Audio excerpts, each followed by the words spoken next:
Hey, it's Lawrence from High Intensity Business. Hope you're well. Bringing you another episode on the podcast. And the guest for today is Steve Wetzel.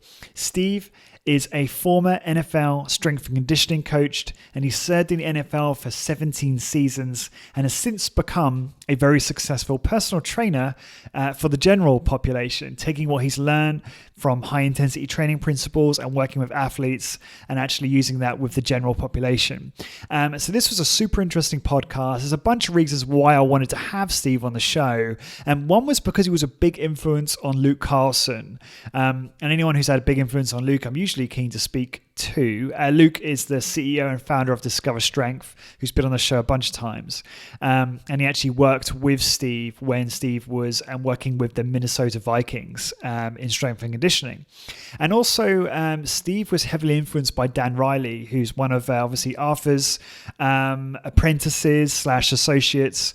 And was interested to hear how Dan Riley influenced Steve's training methods. So this is a great episode if you want to learn from someone who's been working with professional athletes in the NFL for 17 years and also the general population, what they've learned from working with those populations in terms of how best to train and coach people for best results, which ultimately is going to help you drive greater retention, keep your customers happy, and also drive more referrals and build a successful personal training business. So whether or not you're a business owner, trainer, or you have trainers working with you or for you, then I think you'll get a lot of value out of this episode. Please, if you haven't already, subscribe to the podcast on your favorite platform to get regular updates on my weekly episodes. And please head on over to highintensitybusiness.com/tactics to get access to free resources to help you start and grow your high intensity training business. So without any further ado, please enjoy my podcast with Steve Wetzel. Lawrence Snell here, and welcome back to highintensitybusiness.com. This is episode 281. Can you believe it? Today's guest is Steve Wetzel. Since 2011, Steve has been a fitness advisor at Villa Sport Athletic Club and Spa in Texas. And with 35 years of experience, Steve's unique approach, combined with advanced training methods, emphasizes injury prevention and results in the improvement of strength levels and body composition.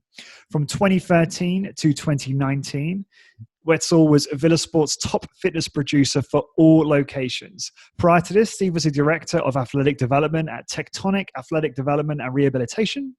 And he worked for 17 seasons as a strength and conditioning coach in the National Football League, or NFL, working for the Minnesota Vikings, Washington Redskins, and Arizona Cardinals.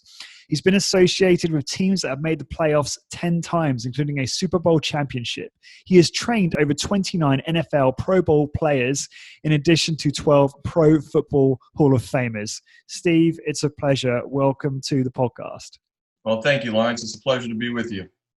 You know, we're going to have to kind of put some caveats in place now, and that is that I am just enormously ignorant about all American sports, bar at the NBA, bar basketball, because I have a interest in basketball myself. So excuse me if I make any really stupid or say anything really stupid about your background in sport. So I wanted to say that up front before I embarrass myself. Okay. So, one of the things that stood out for me when I was, obviously there's a lot that stands out in your bio. It's very impressive. But one of the things I wanted to just clarify is, as I read there, from 2013 to 2019, you were Villa Sport's top fitness producer for all locations. What does that exactly mean? They instituted a program in 2013 that they wanted to recognize trainers who were the top producer, and they did it in other areas, the spa and sales, and they did it through other areas of the company, and they wanted to do it in fitness. And so it's based on the number, how much revenue you bring in each year of all the trainers. And we currently have between 20 and 25 trainers in our club alone. Okay, so you've been the top revenue earner as a trainer for that amount of time. Yes, sir. Great. That's wonderful to hear, because I'm really, really interested in digging into that. because, as you know, a lot of people that listen to the show are personal trainers, strength training, personal trainers, high intensity training inspired, and they're interested in trying to improve their skill set. But also, you've got the business owners who are interested in running better sessions, having trainers that are more successful in running better sessions, so that they're ultimately going to be retaining clients for a longer period of time and generating referrals and having more success. So the first question I have on this is, why do you think you are the top earner, top producer? Sorry. I think it's because the program really sells itself. And I've said this for all along about high intensity. I was the toughest sell. I did not want to believe that high intensity was the way to train. I was a power lifter in college. I did all the crazy things that everyone does. And when I went to the Redskins as an intern with Dan Riley, he goes, yeah, we do one set. I'm like, one set? And after 3 weeks of him kicking my rear end, I started asking him questions. Why do you train this way and everyone else trains this other way? And the answers to those questions made so much sense. So as I embarked on my NFL career, I drank the Kool-Aid and I saw the results. I wasn't spending as much time in the gym. I kept my size. I got stronger. I had better balance. My joints didn't hurt as bad. So it sold itself to me, and it made the most sense when you started diving in and really looking at the evidence out there. So when I was in the pro sports, I thought our method of training would work in the private sector. And so after we got fired in Arizona and I was ready for the next chapter, I started looking for things, and I wanted to do it in the private sector. I just didn't want to take my money and go do it that I'd saved. So I got hired as the director of athletic development at Tectonic, and I was in charge of the training. We had a doctor of physical therapy who took care of the rehab, and we meshed the two, and it really worked out really well. And a lot of those clients followed me to Ville Sport today, and I'm still training them 10 years later. Got it. Now, do you think it's so those people that your competition or your colleagues, are they using different training protocols and they're not all high intensity trainers? Yeah, no, I'm the only high intensity. Yeah, I'm the only high intensity probably in the company as far as I know. It's just not very prevalent, and I don't understand that. As to I've listened to the podcast many times. I think a lot of times people just don't want to work that hard. Mm-hmm. I mean, when you do it correctly, it's hard work, but you're spending less time. It's easier on your body, your joints, and it's really the safest, most efficient way to produce strength and range of motion. Oh, I completely agree with you, obviously. But it's interesting though. So, but yet you were still so successful in spite of what you just said. So, and continue to be. And so, is that because you think that you're self-selecting, or your protocol is self-selecting for individuals that understand and appreciate the benefits of high-intensity training? I do think people who do their homework understand it once they're exposed to it. When I'm first meeting with a client, I come right out and say, listen, my generation of fitness professionals have done a lousy job of teaching people how to train properly. In my opinion, the newer generation isn't getting much better at that. And I tell them flat out, I'm not everyone's cup of tea. I'm different.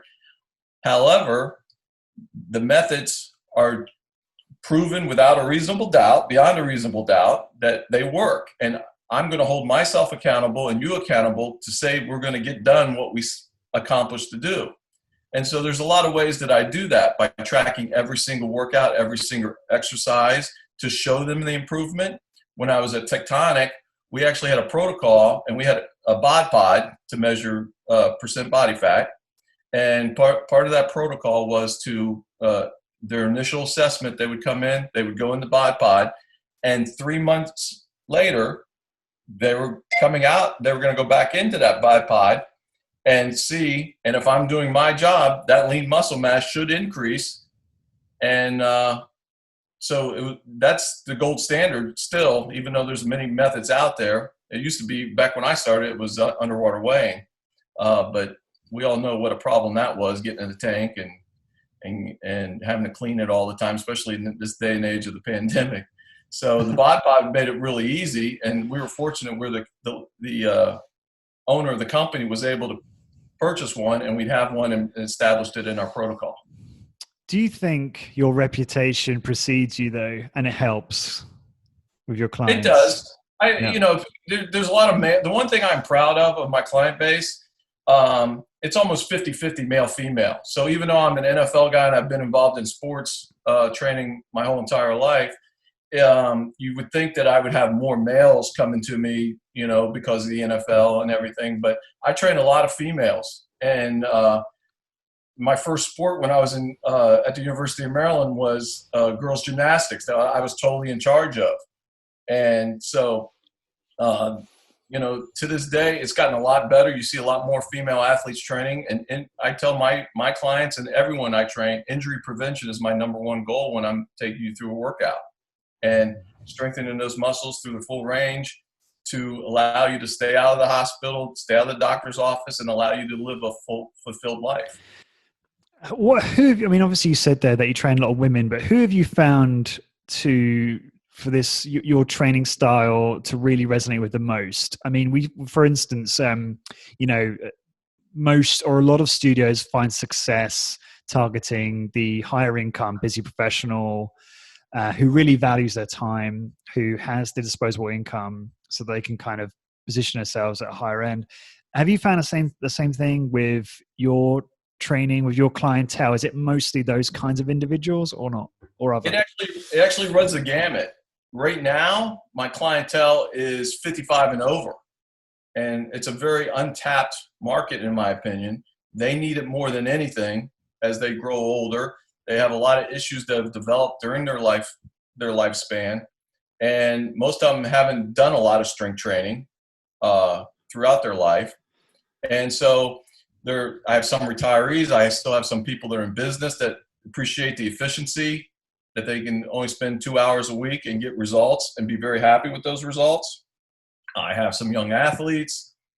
I have housewives. So it runs the gamut, and that's really what I like. Just like when I was in the NFL, I enjoyed Monday mornings the day after a game.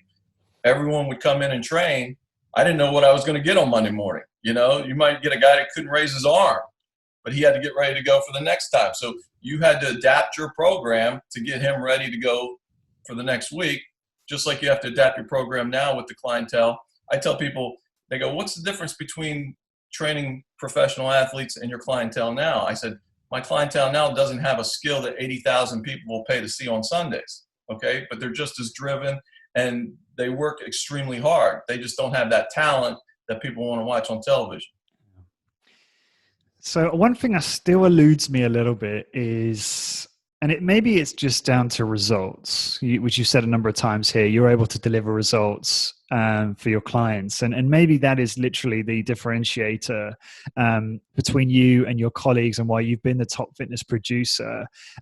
Is that the case in your opinion? Is there other, is it the experience that you provide? Is it both? Is there something that you're doing that your colleagues are not? I'm just very keen to understand what's the secret sauce here.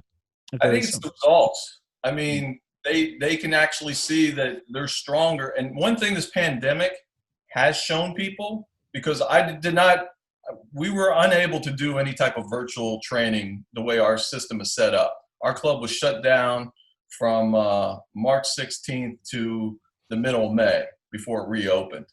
So I did send a few home workouts like I was doing to my clients of workout that they could do on their own, but it showed them how quickly you lose strength, and having them come back and seeing what they were doing before and how much lower the weight was and how that was still working them really sends a message to them. Wow, I need to do this. Mm-hmm. Okay, cool. So obviously we have a mutual friend in Luke Carlson, who you actually introduced to high intensity training. And when I told Luke you were coming on the show, he couldn't believe it.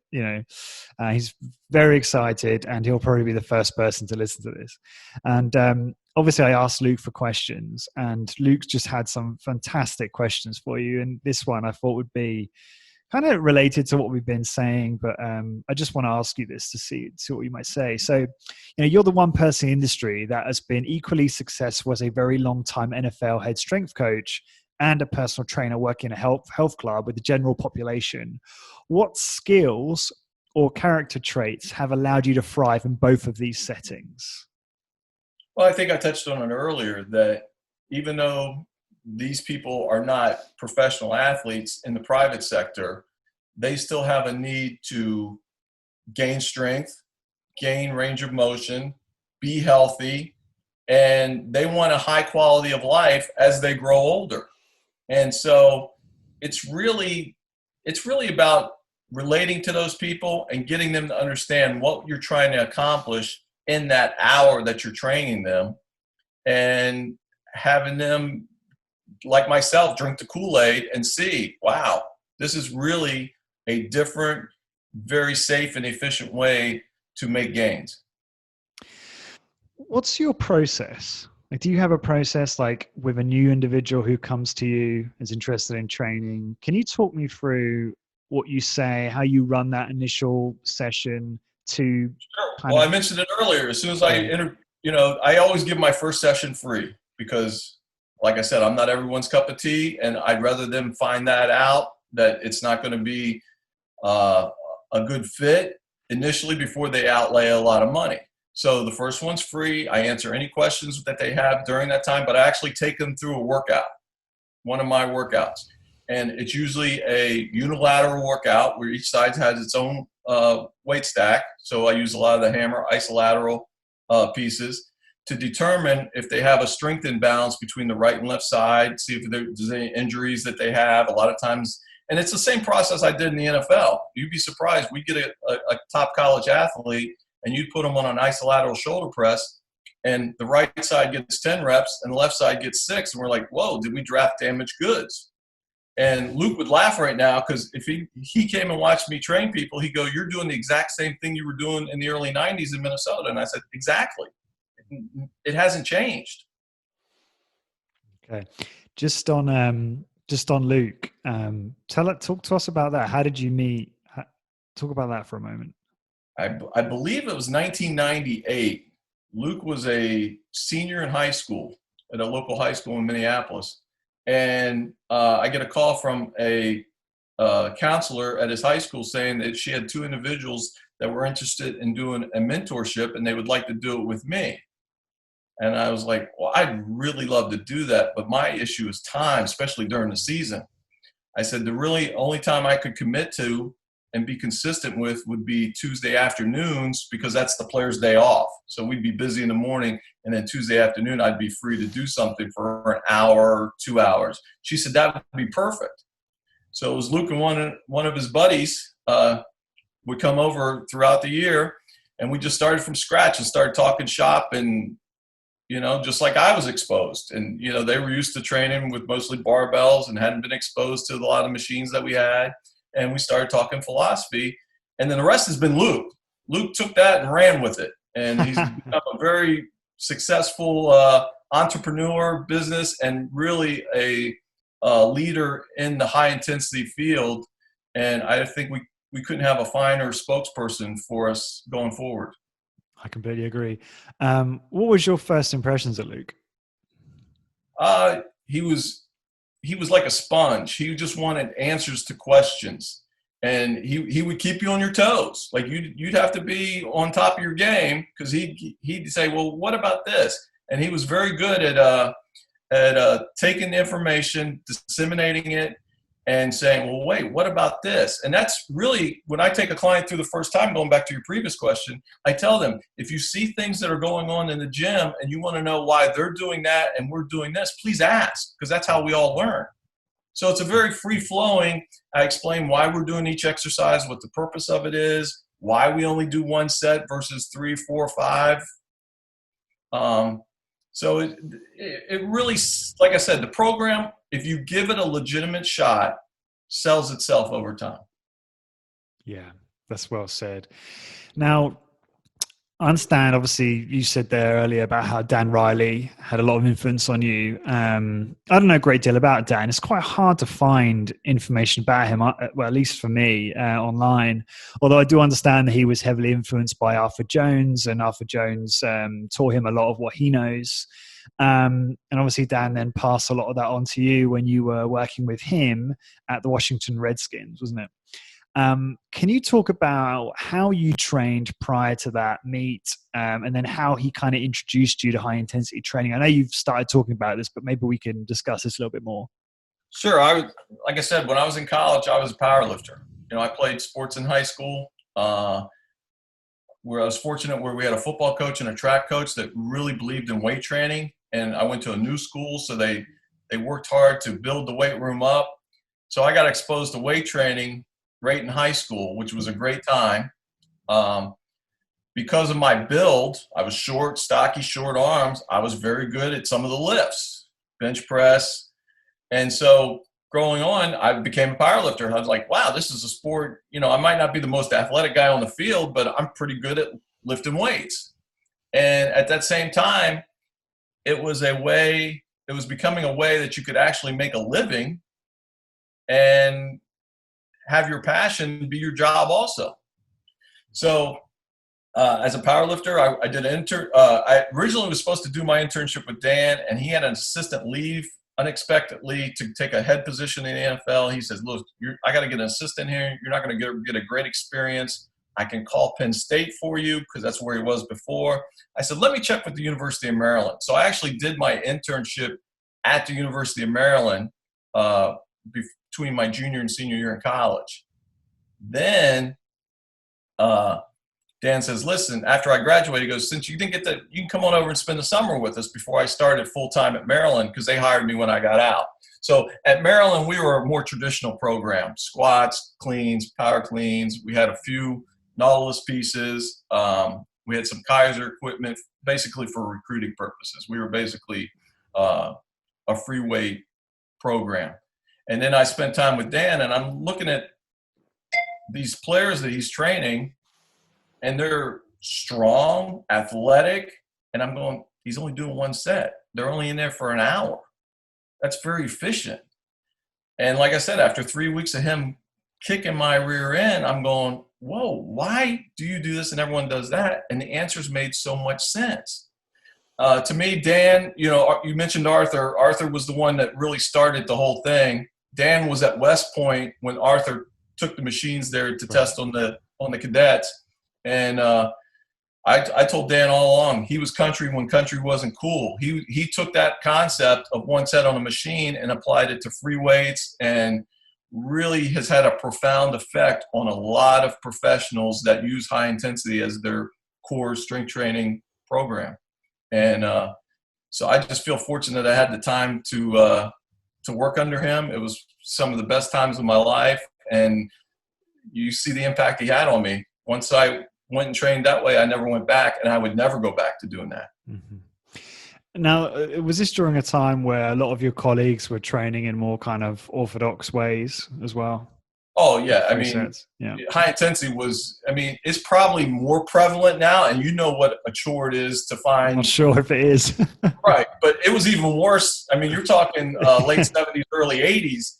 There weren't a whole lot except for the people that Dan put into the field. Ken Manning at Michigan State. There's a whole bunch of people out there that had Dan Riley ties. But like I said, Dan was able to say, okay, if this worked on a machine, it would also work with a barbell or a dumbbell.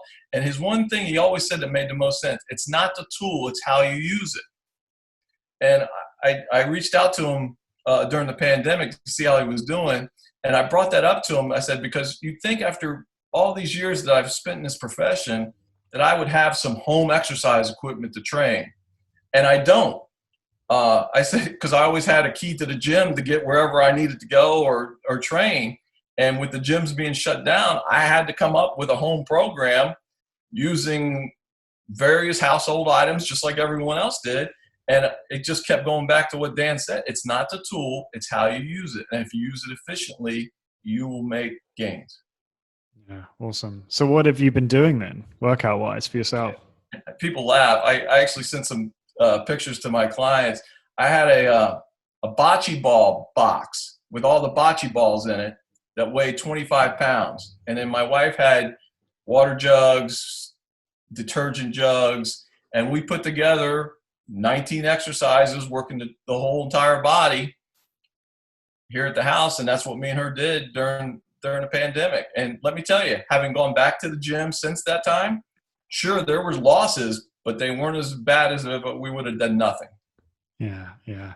By the way, apologies for the sudden darkness. If it is dark from in terms of my camera, I've got a motion sensor here which should come on in a moment. Anyway, yeah, that's interesting. So now you're back in the gym now and you're training on the machines. Talk to me about what your current workout is, with access to machines. I have 6 different routines that I rotate among my clients. Okay. So if you're training twice a week with me, it'll be 3 weeks before you repeat a workout. Mm-hmm. I myself do the same 6 routines that I have my clients do. I would never ask them to do something I wouldn't do myself. And so it's also very relatable, because as I take someone through, I go, oh, I did this routine yesterday and it's really locked me up, or it really kicked my butt yesterday. And so they understand that, okay, he's not going to put me through something that he's not going to do himself. And so, but I like the variety. For them, it's 2 weeks because they only train twice a week. I only train once a week. That's all I got time to get in when I'm working. The nice thing about the pandemic was I had some time. I was able to get twice a week in, take my walks, listen to high intensity podcasts, and it worked out really well. Good. Okay. So what's the reason for the 6 routines? Is that so that you're covering the musculature as kind of, no? Okay, go ahead. That had nothing to do with that. I wish it was that complicated. When I started with Dan, he had 6 routines. And I know other high intensity people have experimented with 5, with 8, with 7. In my opinion, 6 was perfect, because the information that you record on that workout does not become outdated when you come back around to it. And if you have too many, then that information becomes outdated. So if you're doing a barbell bench press first in the exercise on one routine, and you're doing it last in another one, I treat that as 2 different exercises, because the load's going to be different. So that way, so you're never doing the same exercise twice in 2 different routines? Correct. Yeah, I'm a big believer in variety. So every workout is different, significantly? Yes, but there's still 19 exercises in every workout. So volume-wise, everything's the same. The only thing that changes is the tool or the order that we do it in. Okay. So what's the reason for having, in my view, 6 is quite a lot. I mean, one can have a couple of routines and get all they can get, really. Correct. So but what's the aim? The variety that provides. Variety, we're fortunate to work. When I was in the NFL, I had a facility that had tons of equipment. As you know, each piece of equipment has advantages and disadvantages. By using a whole variety of equipment, you get the best of all worlds, and it keeps it new and exciting.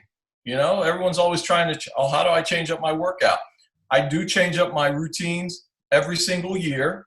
Okay. So I'll go a whole calendar year, and then I'll change all 6 up. Basically just move things around. Any new pieces that we've added in that time, I'll add them.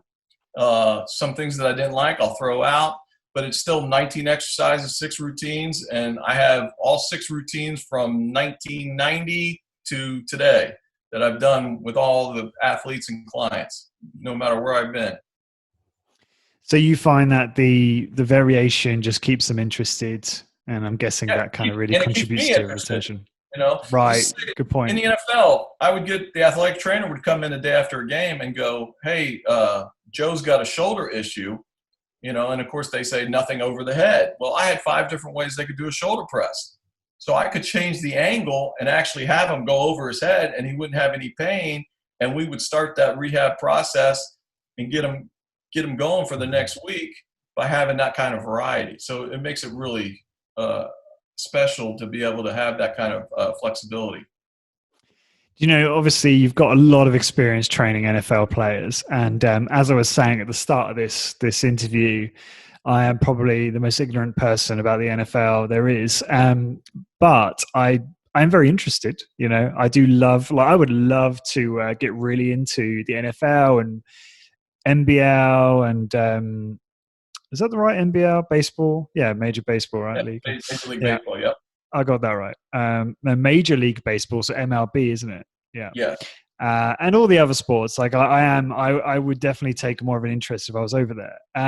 But I'm just really interested to know, what are the stories that stick out in your mind the most related to training NFL players? Any specific stories there?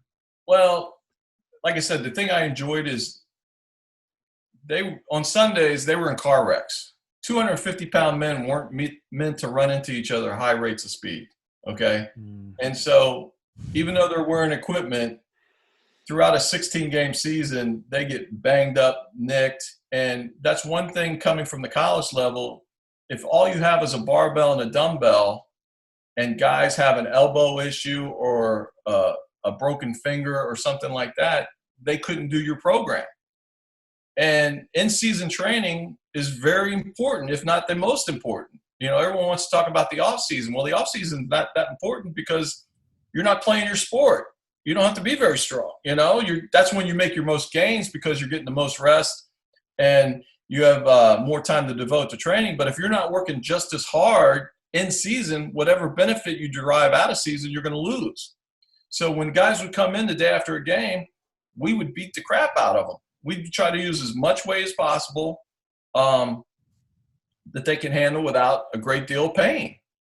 And that's where you ask what makes – I track every single exercise, order, workout, so you know exactly where someone is. So if someone did strain a hamstring in a game on Sunday, you know what he was doing before he got hurt, and you know when he's able to return to those levels through the rehab process by keeping track of things. And that's really what I don't see the newer people in the field doing, is they take people through and they don't write anything down.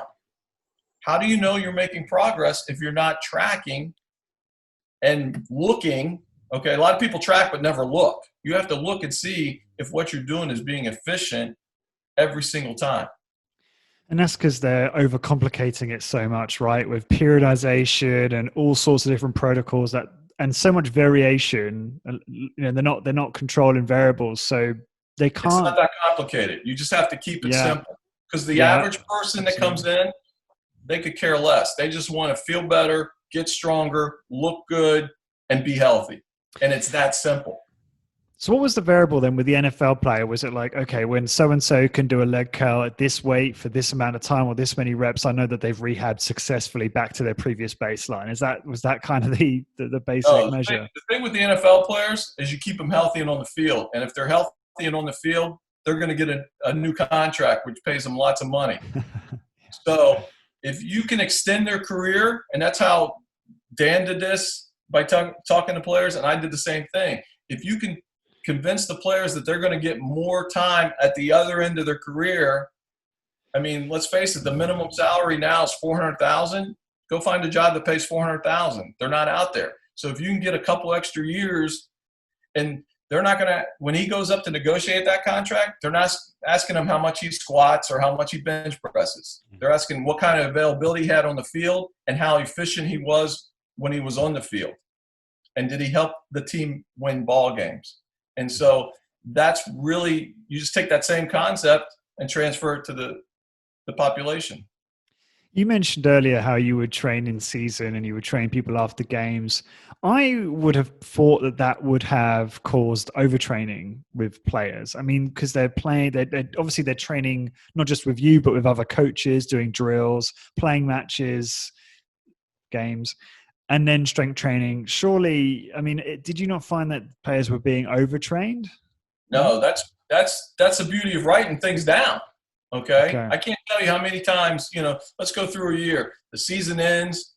Now there's all kinds of rules. You can't start the off season until April, where before you could start right away. But a lot of times when I was younger in my career, I would get a player and he'd say, hey, I got injured this year. I want to have a great year next year. Let's get going. So January, February, we're training. Well, if you're tracking their strength gains, what you see is by the time you get to April, May, they're starting to level out a little bit. Okay, so instead of if I want them to get 12 or 10 reps, they're getting 6s and 7s.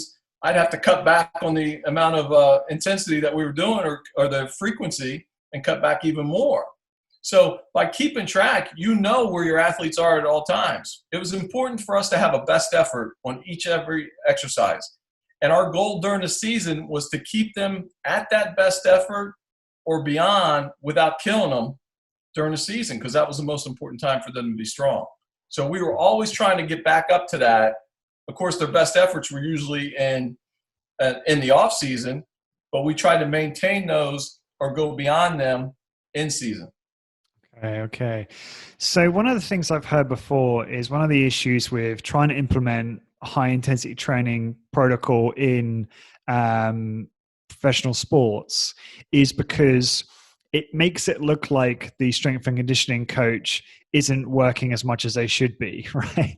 Because they're obviously there's a lower training frequency, more brevity with sessions versus you look at the training now. I mean, they're doing everything you can imagine, and a lot of it is just completely redundant, but it looks busy. It looks like they're being productive. I'm just curious if that was the case with you. If you ever felt in your time in the NFL that you felt pressured to train players more frequently, or whether no, you actually felt like, no, you know what, this is actually the most productive thing for these players. There's always going to be question marks because you do something different, no matter what field you're in. And that's where your data comes into play. And coaches, even though they don't know anything about high-intensity training, they'd like to think they do, but they don't. It really becomes, as a strength and conditioning coach, you're only as good as your head coach, who's the CEO of the team. And everyone has to be on the same page. And with Dan, it was Joe Gibbs, who's in the Hall of Fame. Joe believed in Dan, believed in the program, and had his undying support for equipment, for staff, everything. So everyone was on the same page. Same thing with me in Minnesota with Coach Dennis Green. He came from somewhere that didn't have high intensity. He knew that we were successful in Washington. We talked about how we were going to implement the program. He was willing to bring on the staff to help me implement it. And when we had success, that was the recipe to continue on. And so I did a lot of staff meetings with coaches, with our whole entire staff, and there's 16, 17 coaches on a staff of, hey, this is where Joe is now. This is where Joe is at this point. This is where he started. They see his progress on the field. They see that he's not getting injured. It's results. You can talk about the recipe to get to that result, but they care about the result. And so that's the reason it's all about, in the NFL, it's about winning. If you don't win games, you're going to get fired, just like we did in Arizona. We didn't win enough games. I got kicked to the curb. But it opened up a whole new chapter. Like I said, I thought that training this way would work in the private sector. And over the last couple of years, I've been able to prove that. Do you ever feel like, obviously you've had a lot of success in the NFL, but did you ever feel like maybe during the end of your career that because you're not the only person responsible for the results of the team, you're only controlling what, the bit you can control, that it's a little bit kind of unfair? No, I mean, you understand it's a team sport. It's probably the ultimate team sport is football, because you have 11 guys on each side. You got a squad of 60 guys. I was responsible, other than the head coach, I'm the only other guy that's responsible for 60 guys. You have 60 guys in a team. Oh, yeah, 60, 65 with injured. You take 90 to camp. You need that depth because of the injuries. For practice and stuff like that, and people to plug in. And so, it really makes it important. But you understand that you're only one spoke in a big wheel, and you have to do your job and make sure that you've taken care of your area and you have trust in the other people doing their job and taking care of it. And when you get, like I said, when you get everybody on the same page and working extremely hard, great things happen. So I've heard from other strength and conditioning coaches that one of the things they notice is quite often the athletes don't really care about the strength training. They just want to play their sport, basketball, football. Did you find that when training your athletes that they were just more interested in getting on the field, not necessarily getting in the gym? Well, you got to understand, a lot of these guys are genetic freaks in nature, and they were like that coming out of the womb. You know, the sperm met the egg, something magical happened, and they have skills and talents that other people don't have. So a lot of times that takes them a lot further than others. But at some point, and unfortunately, it usually happens with an injury, they see, oh, wow, I can't do what I used to be able to do. And that's usually when they come around and say, okay, I need to take better care of myself. And you hear it all the time, every year. Oh, you know, I didn't have a great year last year. I dedicated myself. I worked harder than I ever did, and I'm in the best shape possible. You know, every year when they go to training camp, you hear that. But it's the same, even in the private sector. These people, they want to look good. They want to feel good. They're tired of having aches and pains. And, you know, when I put someone on a leg press and I drop that seat all the way down, they're like, whoa, whoa, whoa, whoa. And I'm like, listen, this is the same angle you're using to get out of a chair. And if you're going to continue to get out of a chair by yourself, unassisted, as you get older, you better strengthen your quads and your glutes and your hamstrings. And they can relate to that because they're getting to an age where getting out of a chair is getting tougher. And so when you put it in terms like that, it really helps them understand, okay, this is the reason I'm doing this. Oh my gosh, when I get done with that set, my back feels better. I have more, you know, they feel better. And I tell people we train to feel better, not worse. So if you're feeling worse after training, you're not doing something correctly. So you need to examine why you're doing that. As I listen to you, I get the feeling that one of the reasons you're so good with your clients is you keep things really simple. Is that fair to say? I try to keep things simple. I know I'm not the smartest guy in the room, but I have a lot of common sense. And the one thing I'm proud of is when I got exposed to Dan Riley and his teachings, that I was able to leave my ego at the door and go, wow, that really makes a lot of sense. Because up until that point, I was known as Steve Wetzel, bench press record holder, power lifter, you know, strength coach. But you can really have an impact on people's lives by teaching them a life skill of strength training that's going to take them all the way till death and have a high quality of life. And that's something a lot of people can't do. Are you ever perceived as being quite scary, like a drill sergeant kind of personal trainer? I don't know. I've never been cast as the warm and fuzzy type. And I tell people that. I said, we know people don't come to me because of my warm and fuzzy outlook.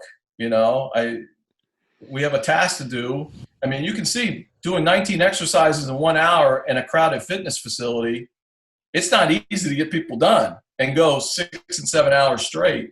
It's hard when you got traffic you got to work around. Now with the pandemic, you got social distancing. So people don't realize how hard it really is to stay on task, and you can't run over because you got someone right up against them. And to your business owners, they know that time is money, and people appreciate the efficiency, but they also know, okay, I can't stand here and have a cup of coffee with my guy because he's got someone else coming on. Mm-hmm. Yeah. Okay. So yeah, I mean, I think sometimes that kind of some people want that sort of that coaching style, right? If you are the more kind of firm, serious type, you know, some people want that kind of that kind of guide through their strength training session. Have you found that? Some people get motivated by that. I see a lot of things in the club every day, and a lot of it really makes me scratch my head. You know, some people want a friend.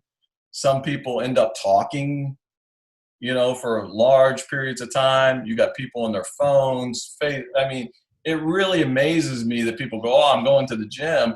And when you actually put a clock on how much they're actually working, you're going, oh my gosh. You know, it's just they're wasting so much time that could be spent more efficiently, and they find out they'd have more time to do other things. But it's like a social event for some of these people, right? They enjoy Oh, just without a chatting with doubt, people. So without a doubt. you can argue that it's not necessarily a waste of time if they get value out of just having a chin wag with someone. Well, yeah, but they're wasting their time. If they're trying to have a conversation with me, they're wasting my time, and I don't like to waste Very time. true. No, I You know, get that. Yeah, yeah, yeah. Oh, I so mean, you're time. thinking about the trainers. Go ahead. Yeah. Right. I'm talking about everyone. I mean, Uh-huh. you know, time is your most valuable asset.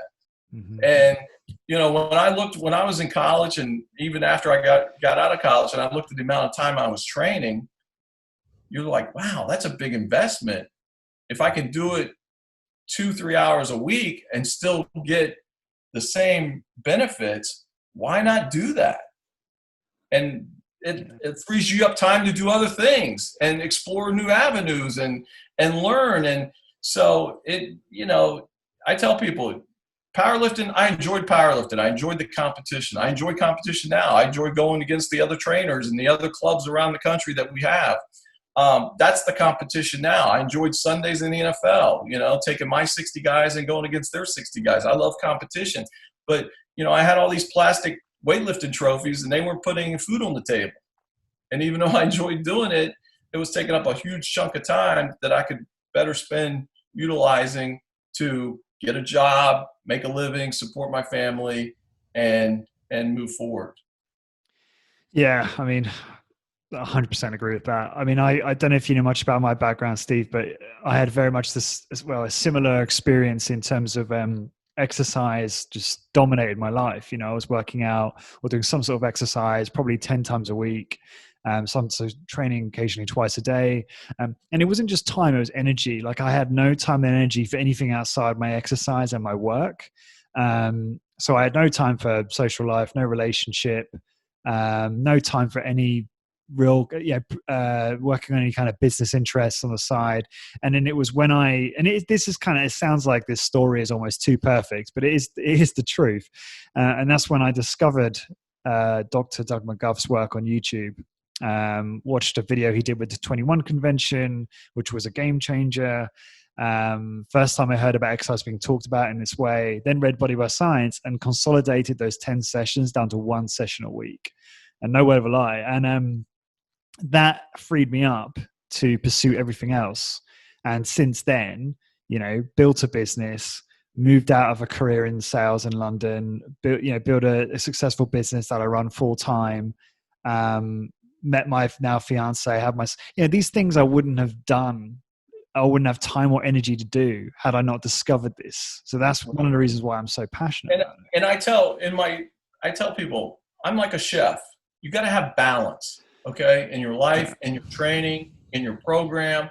And there's certain ingredients you need. And it's my job to make sure that we have the right amounts of those ingredients to get the right final piece. And so you need balance in your training, you need balance in your life. And if you have those, it allows you a lot more flexibility moving forward. Do you find when you work with your clients that you have to do a lot of, you have to help them unlearn certain assumptions they have? Oh yeah. Yeah. Oh yeah. I mean, because once again, when you're telling them to do one set, the first thing you got to do is get them to slow their reps down. I mean, because they see people in the gym and everyone watches, especially now with YouTube out, everyone finds the latest, greatest thing on YouTube and wants to try it at the gym. And you tell people, listen, when you go that fast, you're increasing the shearing forces on your joints. That's not good. Your brain is only going to recruit as many muscle fibers as it needs to lift something. So if you're using momentum to help you lift it, you're wasting your time. And so, but everyone does it because they can use more weight and they think that's better. No one goes full range of motion anymore because they can't use as much weight. And it still goes back to that. And if they find if they do it correctly, the weight will come when they start using good form, going full range of motion, and then over time, you will get the results that you want. And that's the great thing about, I think some trainers today are afraid of the accountability because what happens if I put them in the bod pod and they don't increase their lean muscle mass? Oh my gosh, I'm going to be exposed. And I tell people, look, I don't care what you put in your mouth. Okay. I'm not a registered dietitian. I'm a strength and conditioning professional. If I'm doing my job, we should see your lean muscle mass improve over time? And if we aren't, then we have to examine why that's occurring. And so I think people get that and they see that, especially because my clients ask me all the time when I'm taking through it, how close is that to my best effort? So they bought in and say, okay, I know, or I tell them, hey, that's a new best effort. You haven't done that weight since 2017. So, and they're like, wow, really?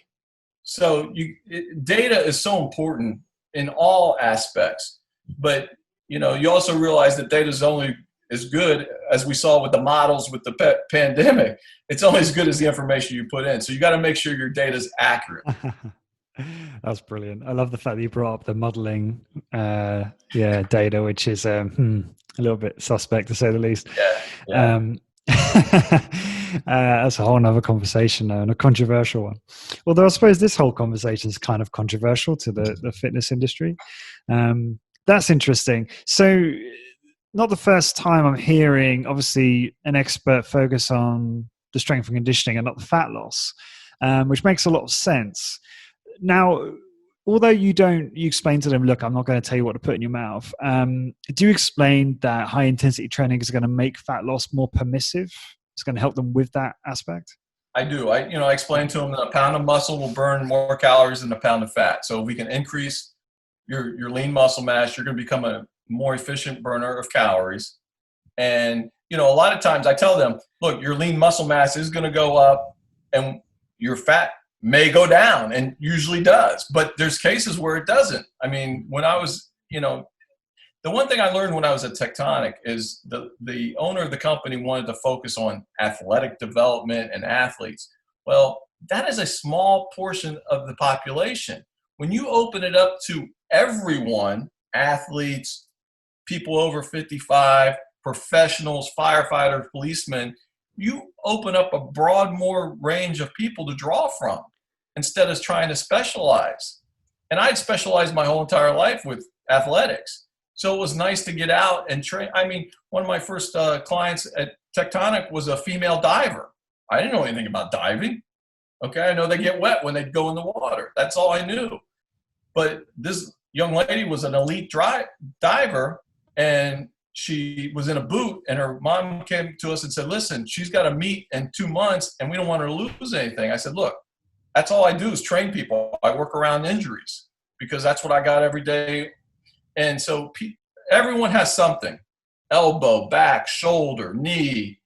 Okay. Your ability to take that person and get them through a total body workout without aggravating whatever issue they have is a lost art. Most people say, okay, we won't do that today. Well, what do you mean? It's just going to atrophy and get worse. What's your process for kind of identifying like contraindications and then finding workarounds? Discussion, taking them through that isolateral routine and seeing what I see with my own eyes. I'm there every rep, every exercise, recording. If there's a strength discrepancy between the right lifestyle, it's documented. If they have discomfort, I document it. I'll say, hey, last time we had to back this down because this was bothering you, So you just have to know exactly what you're dealing with. And, I'm not a medical doctor. I'm fortunate I'm married to a physical therapist, so we have a lot of interesting conversations at the dinner table. But, a lot of disagreements too, right? Not so much. Early in our careers we did, but we've come around to a common she trains high intensity. She's a full believer and sees its benefit in physical therapy. She sees the downside of using bands, as far as a progressive overload. If that's all you got, great. But at some point you're going to have to go to a larger band, it's like downhill running or uphill running that a lot of athletes do. You got to continue to progress, and pretty soon you're climbing a mountain. It's much easier to add 5 or 10 pounds to a piece of equipment than try to find a higher mountain to climb. Sure, it's much easier. Yeah. Okay. I just wanted to hark back a moment to working in the NFL. I'm just curious, how often was it that you would work with a player who actually didn't have any injuries? Oh, never. I mean, I mean, early in the year you get them, but it goes back to everyone being on the same page. I worked for coaches that would actually, in the traditional model, not nowadays because they only go one day, but they used to go 2 practices a day every single day in training camp. Well, we had coaches that would give up one of those practices twice a week for strength training. That was unheard of at the time. Okay. And 1, it kept the coaches from beating the crap out of them in practice. And 2, gave them an opportunity to keep their strength levels up during training camp.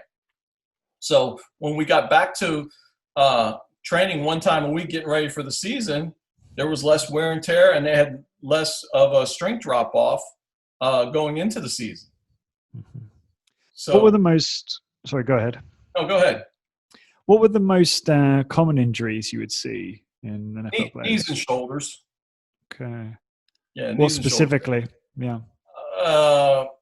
Well, we'd get ACLs, MCL tears, a lot of shoulder impingement. You get some shoulder dislocations. But dealing with our team doctors, they were on board with the way we were training people because as soon as you get somebody with a knee injury, they go, okay, no leg extensions. And I'm like, what do you mean no leg extensions? We're doing leg extensions. And that's another common thing that I bring up with my clients. They said, well, my doctor tells me I shouldn't do this. I said, well, let's look at it. Let's watch people do their leg extensions in the gym. And they're just flying it up and down, and the shearing forces on that. But if you do a set of leg extensions properly where you're eliminating momentum, pausing at the top, and overloading, nothing is going to work your quad more than that.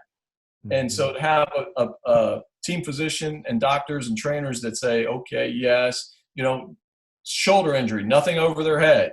Well, if you got 5 different ways you can do a shoulder press, you can find something for them to do. Dan Riley, he came up with manual resistance. I mean, he wrote a whole book on manual resistance, and originally it was to get players training. When he was at Penn State, the coach wouldn't give him time, so they'd pair him up on the field, and they would do manual resistance there. We even did that in the NFL when you were able to take 120 guys to camp. You just couldn't get everybody in the room. So there's a lot of different ways to get it done if it's well organized, well thought out and planned, and provides tons of variety. Now, because of the pandemic, I've had to put the manual resistance on hold, due to social distancing and stuff. And I got clients that, come on, no one's going to. I'm like, no, we can't, because they really enjoy that type of exercise. So the facilities kind of ban that? No, I'm just trying to be a good role model for everyone else, and we can still get it done without having to do those. And then once this is all over, we'll be able to go back to that. But we've just made we've only done little tweaks, but they get used to, they know how efficient a manual exercise can be. Would you ever, going back to you talking about shoulder injuries with NFL players, would you ever have torn labrums come up? Oh, yeah. You'd get some of that. I really enjoyed rehabbing athletes. That's one reason I enjoy doing what I do now, because you get people off the street and they'll say, hey, I got this issue. When I was at Tectonic, I had a guy whose wife was a doctor, and he was a rugby player, and he got an injury, and he goes, you know what? He goes, I'd come here and you train my whole body and fix my injury. And if I go and use the insurance money, they're just going to fix my shoulder injury. So he came to us and we took care of everything for him. And so you get a lot of that. There's a lot of, I'm fortunate where there's a lot of local physicians who actually say, you know what, you need to go see Steve, and actually refer me clients. We, the young trainers coming on board, they go, hey, what advice do you have for me? I say, you got to work your tail off to keep the clients that you have. They're worried about getting new clients. You got to work your tail off to keep the ones you got. And when you have them, they'll sell everything else. I'm on no social media. It's people, you have to understand, when you're a fitness professional, people are always looking at you. Whether you're training, whether you're eating lunch, whether you're out at a bar, they're always watching. What's he doing? What's he doing? Okay. So if they see me doing the exact same exercises, or I get a lot of clients that go, I see you training these people. I'd like to train with you. And that's how you get business. Mm-hmm. Yeah. And word of mouth as well from your existing clients? Yeah. Yeah. I mean, Referrals? I'm fortunate where I'm to the point now where I got as much as I want. Mhm. I tell new people coming on, listen, I can't promise you a slot, but if you're willing to be flexible, I can fit you in when these people are out of town. My clients are fantastic about letting me know, hey, look, I'm not going to be here that week. And I fill their slots with people or stuff like that. So it's really a two-way street between the trainer and the clients as far as working out your schedule. You ever, I mean, obviously you've got a pretty good life, and it sounds like you're very happy doing what you're doing, and it's affording you the lifestyle you want and things like that. But have you ever considered starting your own business in Um, personal training? Many times, Mhm. especially when we got let go in Arizona. Me and my assistant, Daryl Lawrence, and Daryl's actually done it. He's running a fitness studio in outside of Nashville, Pro Resorts Fitness. But Daryl was with me for 3 years. Very unique skill set. Um, was at West Point as a strength and conditioning coach, an intern, and did some work for us in Minnesota. And then when I had a chance to hire him, I did. But me and him talked about opening our own spot, when we got let go. And it was right before we got let go in 2007. So that was when the economy wasn't going really well. And I got confidence in myself, but I'm not willing to risk everything that I have, that I've worked really hard and put me and my family in this position on that. So I was looking for someone who was willing to invest in that. And so I found this owner of Tectonic Athletic Development in Spring, Texas, and was really, really impressed with her concept. I mean, and ended up getting bought out by a hospital. It was bought out by St. Luke's Hospital. And then that's when I left, when they got bought out by the hospital, and went to Villa. Villa wasn't around when I was at Tectonic, but they're within 3 miles of each other. So that's the reason I was able to maintain a lot of my clients. Why didn't you just stay in the NFL? I mean, I know you'd been in there for a long time. I had a good run. I was there 17 years. Yeah. My daughter was 6 at the time. I didn't want to keep moving my family around and chasing a paycheck. I wanted to put her one spot, let her grow up, have friends, be stable. And so that's when we moved to Texas, and we've been here ever since. And it's really been the best for everybody. And is it a well-paid job, strength and conditioning coaching in the NFL, relatively speaking? Yeah, back in the day, that was the only way you could make any money. I mean, serious money to support a family. Now the colleges, I mean, there's a lot of college strength coaches that are making a lot more money than NFL guys. Why is So that? that's really changed. It's just the money in the sport. I mean, football is the most popular sport in America. So there's a lot of money in it. And so that money when you're successful, it gets distributed through all the coaches. I mean, you got some strength coaches making as much as the offensive and defensive coordinators at the college level. That doesn't happen in the NFL level. But why? I thought there'd be more money in the teams versus the college. No, the college, within the last 10 years, college salaries have gone out the roof. I mean, I'm shocked. I mean, 6 figures, right? Luke was telling me. More than, I mean, they're making multiple, double what some of the NFL guys were making, and the NFL guys were doing really, really well. So, when you start looking at what you want to do with your life and supporting a family, everyone goes, "Oh, this is my passion." Well, it's great, it's your passion, but if you can't put food on the table, it's not going to be a passion very long. So that's the reason I was fortunate to come up when I did, because not every team had a strength coach. Not every team had a full-time assistant. So it was becoming a viable profession that you could actually get involved in and sustain. Was it a different? It's crazy though. There's some coaches that are 6 different teams in 10 years. I mean, and you're moving that's crazy. Yeah. That's the commitment, isn't it? That's the trade-off. It's you're moving a family around. You see that. Fortunate. I got to spend 12 years in Minnesota, and then we went to Arizona with Coach Green, and we were there for 3. That's a bit of a shift in climate, isn't it? Yeah, I've gone extremes. 12 years to my tail off, and then going to Arizona where it was all nice and hot, and Texas is pretty nice. It's still a little hot here, but not as hot as Arizona. That's right. Yeah. Yeah. And Texas is the place to be right now, from what I hear. It sounds like a very pleasant place to live, a great place for startups and Yeah, business.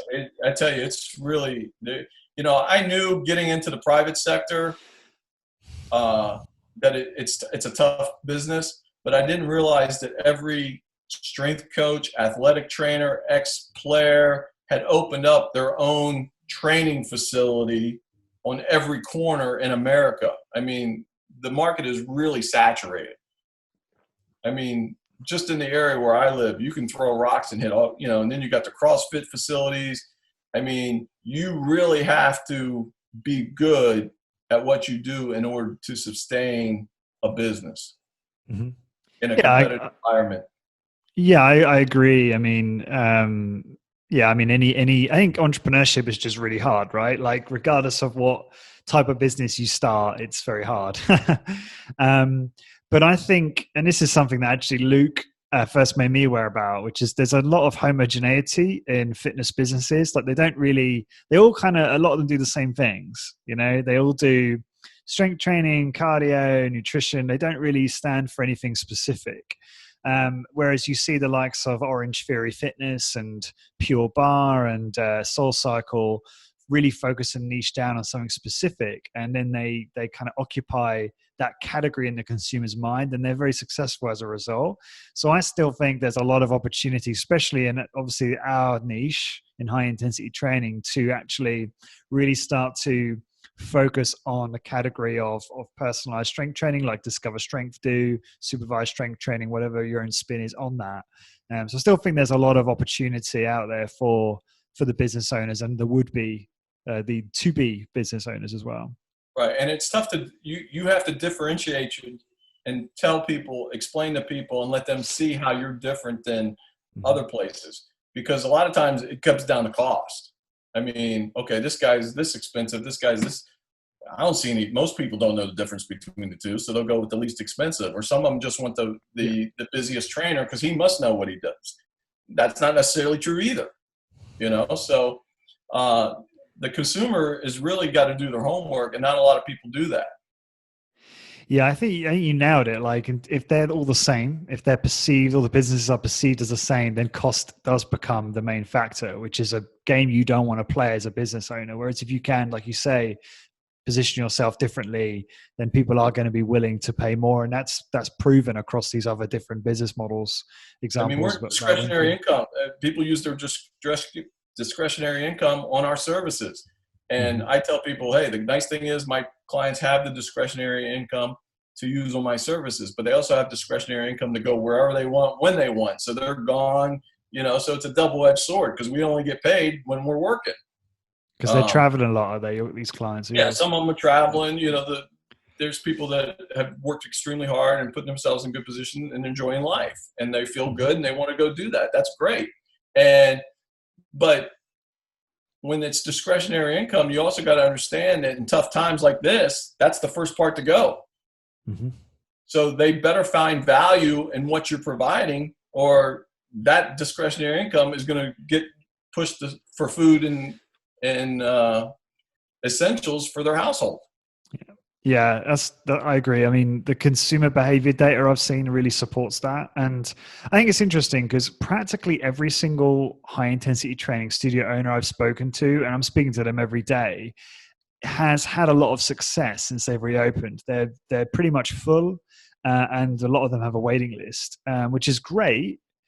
But I think we have to all behave in the as if that's not going to last forever. We're seeing, obviously, it could be a sudden surge back to the gyms, people feeling locked down and kind of getting cabin fever and want to get out. But then also you're seeing this sudden surge and spike in COVID cases. And so maybe there'll be even more fear in the population. And it's tough to, obviously, you don't know for sure, because at the same time, the boutique studio is so well positioned because it's private, it's one-on-one, Right. it's the obvious option over the big box, right? But you don't know for sure what the outcome is. So you almost have to behave as if, like you say, you are going to be cut as the non-essential expense, quote unquote. and just be mindful of that and plan accordingly for the rest of 2020 for sure. So I agree. I Yeah. really like being in a, so to speak, big box place because it allows us space. You know, they have an outdoor turf area outside where a lot of the CrossFit people go and do all that, which is great because it gets them out of my way and they go out there and do their stuff and it frees up the. But there's enough space that we can social distance and still get it done, even though we're in a big space. You know, and it allows us to bring more of our. We're probably at 60% right now in our facility as far as members coming back. I usually do between 35 and 42 sessions on a normal week. And I'm down to between 27 and 31 right now because I have some older clients that are still don't feel comfortable and they're waiting to come back Yeah. With the pandemic and everything. Okay. Okay. Do you quite like the extra time off at this time? I do. You know, especially with retirement coming up. It was nice. It was nice to have time to train. It was nice to listen to podcasts that I usually don't have time to do. I mean, your one with Joe Cirilli, I really enjoyed. I met Joe back in the 90s when I went down to with Jim Flanagan to see Arthur and way back when. And I remember going to Gainesville Athletic Club and walking in and Joe's explaining it. And I'm like, wow, he's really on top of things. I mean, it's really the concept, everything. And it really made an impression, you know, and then Jim, they don't come any better than Jim Flanagan and his relationship with Arthur. And it was just a really neat experience to go down there and see those guys. Yeah, Joe Cirilli's a phenomenal entrepreneur and individual for sure. Yeah. Okay, so you have met Arthur Jones then. Tell us about that. What were your memories of meeting him? And you got to be honest. Arthur was brilliant, but he was a little kooky. Everyone's heard the stories, but you know, I grew up in that Nautilus era. I mean, I was just in college. I had his wife up on the poster and the Nautilus poster in my room in college, and you know, I mean, when I was doing my internship at the University of Maryland, I was just getting 12 college credits. I wasn't making any money, so on the weekends I would work at a local facility called Capitol Courts that had Nautilus area, and I would work in there on the weekends to make money for the next school year. So I was familiar with all that. So to have the opportunity to go down there and actually, it was during the MedX time where they were just rolling out the MedX and got to experience that and see those pieces. But having worked with Dan and hearing Dan tell stories about Arthur, and he was brilliant, but he was a different cat. He really, and I feel it was one of the special times to actually meet someone like that had such a profound effect on an industry. I mean, that thought so differently than everyone else. How do you feel about the industry now? There's times when I hear your podcast, when I hear what Luke's doing, that I'm very proud of the direction. And then I walk in and watch people train, and I'm like, we're still missing the boat. We're not doing enough to help people do this safely and effectively. That isn't going to cause any long-term damage down the road. The accumulative effect of what people do when they're younger really has an effect, and people don't grasp that until it's too late. And so, you know, it's come a long way. It's still got a long way to go, in my opinion. Yeah. It's and I have conversations about this all the time with people. You know, do you think HIIT's ever going to be big? Yada yada yada. And maybe it won't be, but just the hope is that we just become smarter in terms of, like, you know, how most people exercise is the hope. And maybe that, like you say, is a slow burn. Not to use a pun to try and make a reference to Fred Hahn's work, which I didn't do deliberately. But I was just thinking there in terms of one thing I'm noticing is I'm getting more listeners and more people within HIIT Business Membership, where we help people start and grow HIIT businesses, who do not come from they're not the traditional. I've had a HIIT studio for 2 decades, or or longer. They're they're a personal trainer. Maybe they operate out of a big box, similar to yourself, but they have their own business. They're a Right. self-employed, or maybe they're just looking to start something online, but they have a background in orthodox personal training, conventional stuff. So it's quite interesting because I've got a kind of different perspective where I do see the coaches. I see more of them being influenced by this, and they're coming in to hit through. Maybe they get exposed to something like ARX. Are you familiar with the ARX technology? I've heard you speak about it on the Okay. podcast. The one thing about my time now is I don't get out as much to see equipment like I used to. We used to go to the Sure. combine in the NFL, and Hammer would have all their latest stuff there. And I Arthur's bet that's son, great. Gary, would be there, showing us the latest Hammer equipment. And so to be able to exchange ideas with him and see the equipment, I really enjoyed doing that. I don't get to do that anymore. And it's one I'm always interested in equipment, especially new stuff, but a lot of it is really junk that you see out there. The stuff that keeps coming through, and Oh, especially during the lockdown, right? I mean, how much did you see then? All these inventions coming out for home training, so I, much. I get frustrated because our facility will add more balls and more bands, and Yeah. everyone's on the Hammer equipment. The balls and the bands are, I mean, they've been around since the 50s. Come on, we've made some technological advances since that time. Yeah, I think ARX would agree with you. But as you know from listening to the show, they've got this motor-driven machine, and they're really kind of pioneering that technology and doing great with that.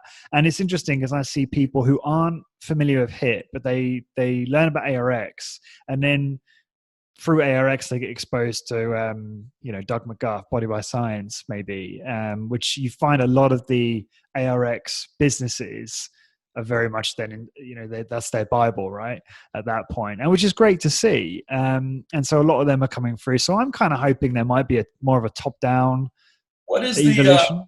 what is the average cost of an ARX piece? They're higher end, so I don't know. Off the top of my head, I can't remember, but I want to say 40,000 USD. I could be off on that. Yeah, I can't remember exactly. And then they do all sorts of like payment plans and things. So they are higher end machine for sure, compared to obviously Right. other options you can invest in. So Yeah, I mean, because cost is always a factor in any equipment, training. I mean, at our facility, you can, there's three levels. There's $79, $99, and $119. So you can pick what you want, and it's based on experience or whatever. And so, I think we lose sight of the fact that we are discretionary income, and we're going to be the first to go unless you can really put value to that amount of money that they're spending. Yeah. I mean, just reverting back. I mean, it depends on the context, right? So there are advantages to a car and ARX, although it is a relatively high upfront expense. The advantage is you can have a tiny space, so you're saving a lot of money on real estate, Right. and because it's such a state of the art piece, it's very appealing from a differentiation point of view. We were talking about making you different, and there's lots of examples of studios that invest in ARX who have built a successful business. So that is possible. I don't want to make people listeners kind of thinking that, if I invest in ARX, then it's not going to be worthwhile. I think it depends on the details of the business model that you set out to build. When you're putting together a facility, the more variety you have, the better. So if you can add a piece like ARX to your arsenal, it's going to give you a lot more options, to work around an injury or something like that. So it definitely has value. But it's always money and space is always your issues with any type of facility. Yeah. No, I just want to go back to just for a moment talking about the industry changing. So do you find yourself because this is the thing, you are like constantly around people training in methods and ways in which you don't methods that you don't advocate, right? And perhaps despite, it's like, is that not very frustrating as a trainer in that environment? It's very frustrating. Drive you mad. Especially when you have clients who you've educated and they go, what are they doing? And I'm going, you'll have to ask them. That's what they're doing. That I can't speak for them, but they see that there's issues with it. Or how many times I've gotten a client from who'd been with another trainer who had issues, injury issues or something like that. That happens. So it's a fine line to walk. That's a great thing about America. There's chocolate, vanilla, strawberry. You can take your pick, but do your homework and know that you're going to be investing your time and money in the best available option that you can find. And so that's a great thing about the free market space. So, do you ever have a trainer come to you and say, look, I like what you're doing. I want to learn your way? I've taken trainers through my workout. And I took my first fitness director. I'm on my 4th or 5th fitness director at the place I've been at now. But my first one, he goes, can you take me through a workout? And I said, sure. And took him through. And there's been a couple of them, but no one, when I was in University of Maryland and my exposure in college as a powerlifter, I saw a certain way of training. And then I went and worked with Dan, and I saw a certain way of training. And in my mind, there was no question on how I was going to train when I got the opportunity to run my own program.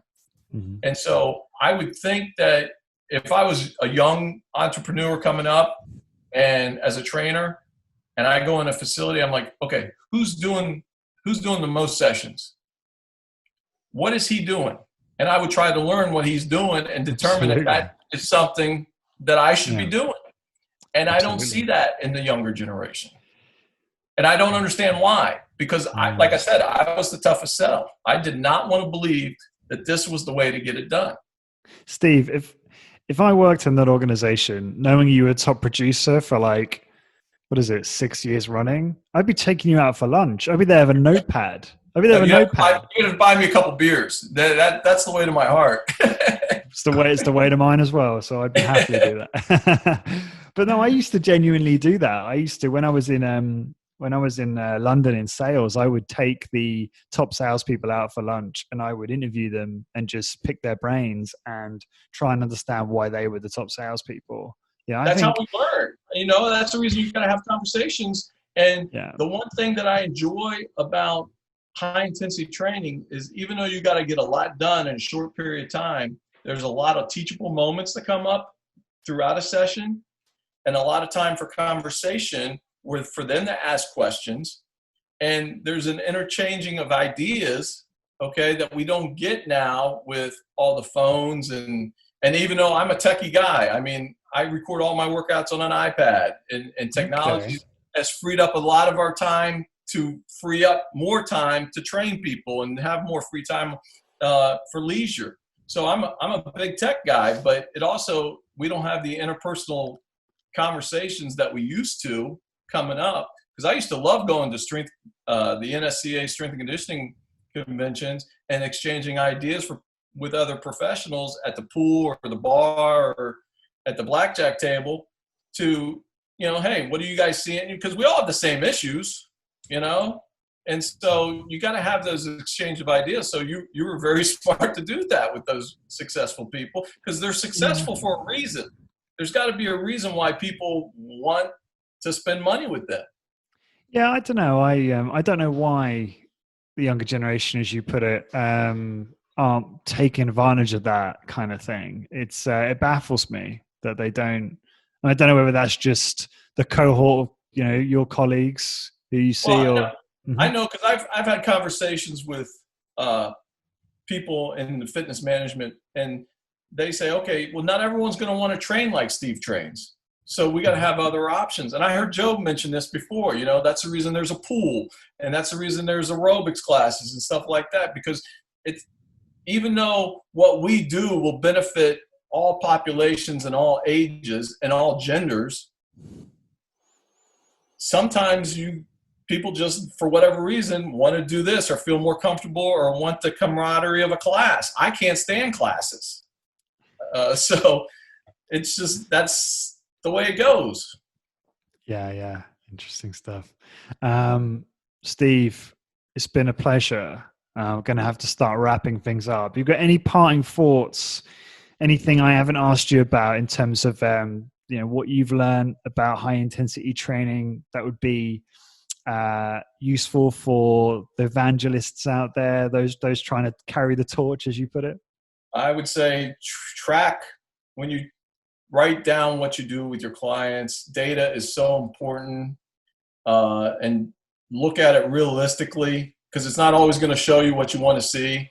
But it tells a story, and that story could be very beneficial in retaining your clients or helping someone continue down this road of health so they have a better quality of life as they move forward. And just that's really, it's about results, and that's life. You want to get results any way you can, but safely, effectively, and efficiently. I think that's the theme of this, isn't it? The importance of driving results for the client, which seems obvious, but isn't in from the perspective of the rest of the fitness industry. If you've got a few minutes, actually, it would be interesting to talk about tracking for a second. I was surprised to hear that you use tablet. I would have assumed you use pencil and paper. So what tools do you use on it? What software do you use on a tablet for tracking? I've done the gamut. When I first got with Dan, we used workout sheet and clipboard and pencil. Okay. Mm-hmm. Then Mike Gittleson, who was a high intensity guy at University of Michigan, hooked up with a computer programmer there and came out with Electric Coach. That was a DOS-based program. Beautiful. And Dan bought it. And when I was there, we instituted Electric Coach to start tracking. We actually went from the cards to Electric Coach. And so when I went to Minnesota, I brought Electric Coach with me, and I used Electric Coach. Mm-hmm. Well, then I got a phone call from a guy named Thomas Gatliff, who had Pro Trainer. Okay. You asked Luke about Pro Trainer, because Luke will remember this. And it was a Windows-based program. And he said he had I think it was a relative that was at West Point that did high intensity at the time, and they were trying to come up with a program. And he goes, take a look at it and tell me what you think. So I did. I looked at it. I go, well, I like this and this, but I need this change, this thing. He goes, you'll have them in the morning. So he made the changes and sent them to me, and we started a conversation. So I used that probably from 97 to 2006. And then even when I was at Tectonic, I used Pro Trainer. Mm-hmm. But then when the iPad came out, I said, look, paper, because you still, with tracking with Pro Trainer or Electric Coach, you still had to print a workout card. Mm-hmm. Okay. So that was time consuming.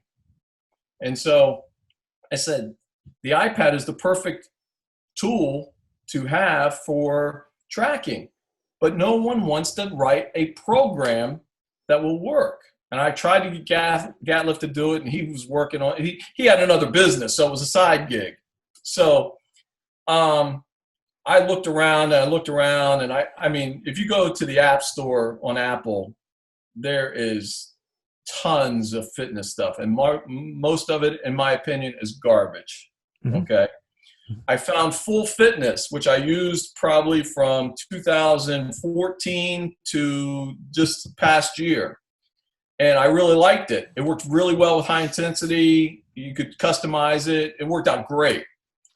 They didn't keep up the updates, so it became a zombie company, and, you started getting more glitches and created more headaches than anything. And I couldn't use, matter of fact, I'm still running on the old iOS on my old iPad. But then I found Gym Log Plus that's on there. I think it's $10. Okay, because that's the other thing. A lot of apps want to charge you per client. Okay, they want to charge you $1 a client for every month or whatever, and it's not feasible, So Gym Plus worked. I've been really impressed with it, and it's worked out really well. I got everyone transferred over, because I'm really good at transferring from one program to another, because I've done it so many times.